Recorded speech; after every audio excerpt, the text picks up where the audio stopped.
You're watching Knicks Now by Chat Sports. I am your host, Marshall Green. Appreciate everybody for stopping by as we're going to talk some NBA free agency for the New York Knicks. Right now, the Knicks, they do not have any cap space, and it would take some major moves to make that happen. But they are not quite yet a tax team. They are $24.8 million away from the first apron, and they are $35.6 million away from the second apron, which means that they can offer the mid-level exception as long as they stay below the first apron, which is a $12.9 million contract. If you are going to plan on spending that full MLE, you're going to have to make a decision on Bojan Bogdanovic. Bogey has a $2 million guaranteed. He has $2 million guaranteed out of his $19 million salary for this upcoming season. So the Knicks will have to make a decision on that. It's pretty much a team option. You pick up the team option, he's on the books for $19 million. You decline it, and you just take a $2 million hit, and he is a free agent. Also, if you want to spend that mid-MLE, that $12.9 million deal on a free agent, you're going to have to sign the MLE player before Isaiah Hartenstein and OG Anunoby, or send it into the league office and make it official to where you sign the MLE and then you go over the luxury tax to re-sign iHeart and OG. If you're going to re-sign iHeart and OG, you're already going to be a tax team. So there's going to be a way for Leon Rose and crew to make it happen. You can also break up the mid-level exception into multiple deals. For instance, the max MLE is a 4-year deal worth about $55 million. So you could, in theory, offer a 2-year deal for $22 million to one person and 2 years and $22 million for another, or you could break it up in multiple ways. But we're going to talk about players that would most likely command this type of money, whether it's a 1-year, 2-year, 3-year, or maybe one free agent at the end of the show that you would use to break it up. But before I give you 5 players that are going to be free agents that fit, in my opinion, as MLE players, maybe they go for a little bit more, maybe they are just more expensive than that, to be quite honest with you. But I want to answer from you guys. What is the Knicks' biggest need this summer? The biggest need for the New York Knicks is what? I want to hear from all the real ones in the comment section right now. My first mid-level exception free agent target for the Knicks is the defending small forward Patrick Williams from the Chicago Bulls. And when Patrick Seatman built these graphics, he was very, very upset with me that I put his sweet prince P-Dub? P-Claw? P-Dub. I will not call him P-Dub if he is a member of the Knicks. Maybe I will, maybe I won't. But in my opinion, a type of player that the Knicks need very clearly aligns with Patrick Williams. 6'7", 215 pounds, and just 22 years old. One of the best perimeter defenders in the NBA. He can guard 2s, he can guard 3s, he can guard 4s, and his offensive game is underrated, in my opinion. The only thing I'm a little bit concerned about with Patrick Williams is that he's had 2 seasons where he barely played. Played in half the games this year and only 17 games in 2021. But what I love about him is the defensive ability that he provides. He gives the Knicks another guy off the bench that if OG is hurt, he can slide into that spot. He could also make it to where the workload on OG throughout the season is not nearly as high. And he gives you another sniper from downtown, one of the best off-the-catch players in the league. He continues to work on his off-the-bounce game. He's got a little crafty mid-range game as well. I'd be a big fan of this move. He is a restricted free agent, meaning the Chicago Bulls could match that offer. Who knows if they're willing to go to 4 years and $55 million. I'm sure that they would, but if not, I would give him that type of bag, and the Knicks get to add another versatile defender that can shoot it and create for himself a little bit. Another player that I'm interested as a mid-level exception free agent is Kelly Oubre. We saw Kelly Oubre up close and personal in round 1 against the Philadelphia 76ers. He was able to guard Jalen Brunson, at least made it tough on him. Brunson still got his, but it definitely was not easy. And kind of the same thought that I have with Williams is what I have with Oubre. Another 6'7" wing to come off the bench, can guard some players at different positions.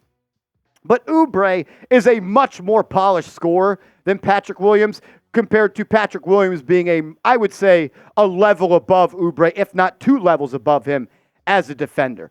Oubre was on the veteran minimum this year for the Philadelphia 76ers. It would be quite a pay raise to see him go up to $12.9 million per year, and I think he's right in our sweet spot. He would bring a little bit of grit, a little bit of grind, a little bit of nastiness. We saw him do that with the Philadelphia 76ers.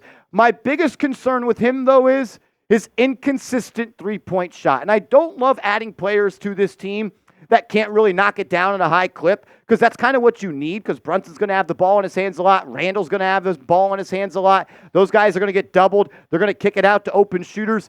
And I don't love that Oubre hasn't shot over 32% from three since 2021. But we know he can slash, he can get out and run in transition, and he's going to give you 15 points a night. He's done that for 4 straight seasons.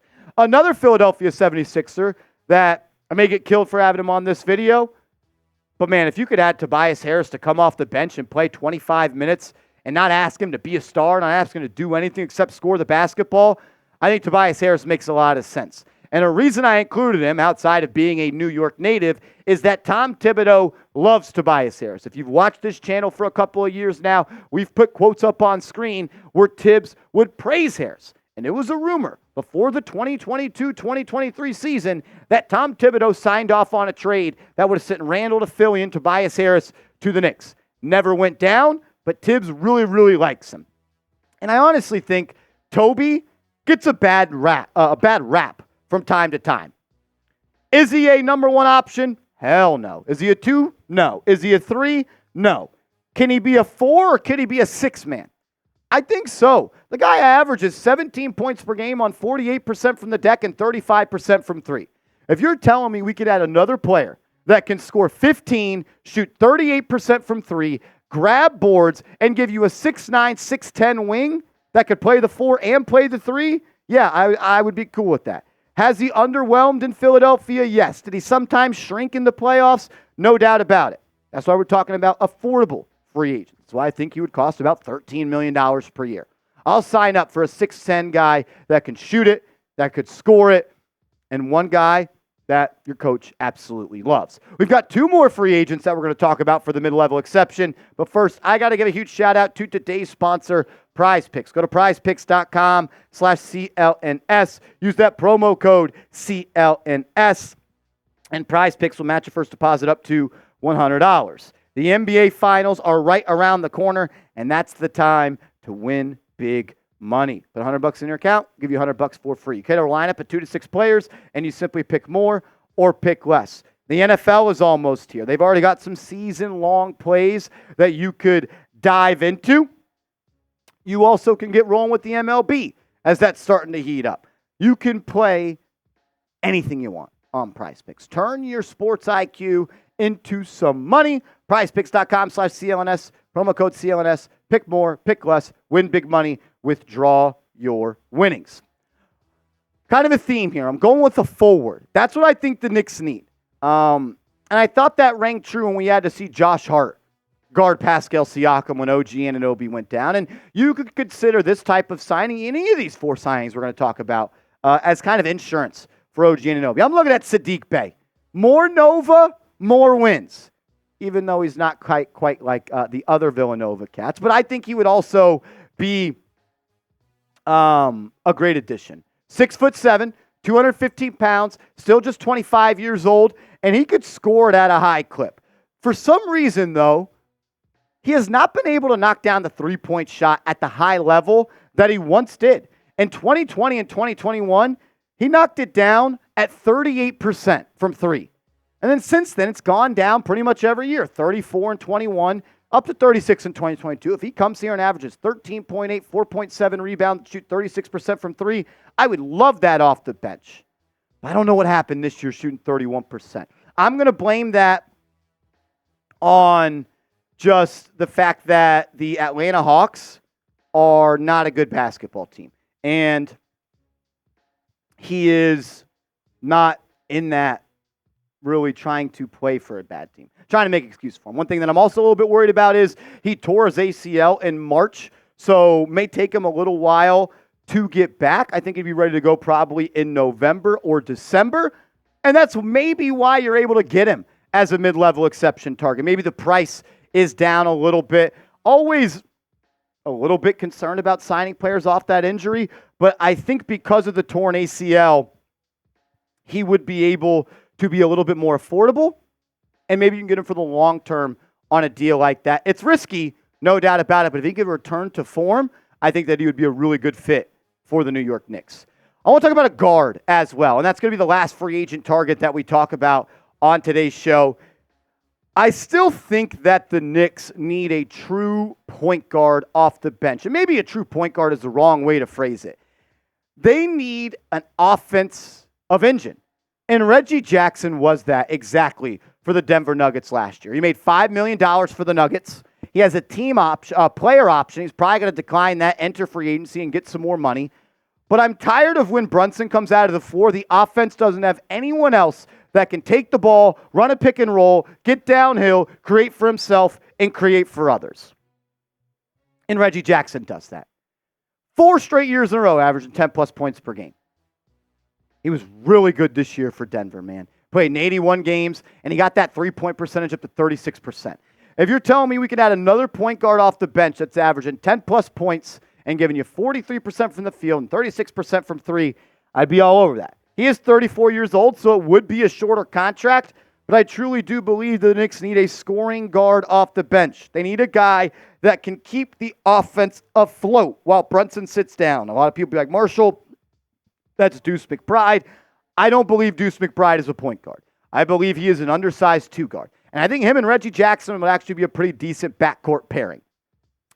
But I think Jackson would make a lot of sense, and I don't think he would even cost close to that $12.9 million salary. We've talked about 5 players on today's show. 5 players on today's show. If you had to pick one of them to sign, who would it be? Is it Patrick Williams? Is it Kelly Oubre? Tobias Harris? Saddiq Bey? Or Reggie Jackson? I want to hear from all of you in the comment section. Make sure you are following me on social media. I'm on Twitter. I'm on IG at @MarshallGreen_. If you want to yell at me over there, do it, and let's go Knicks.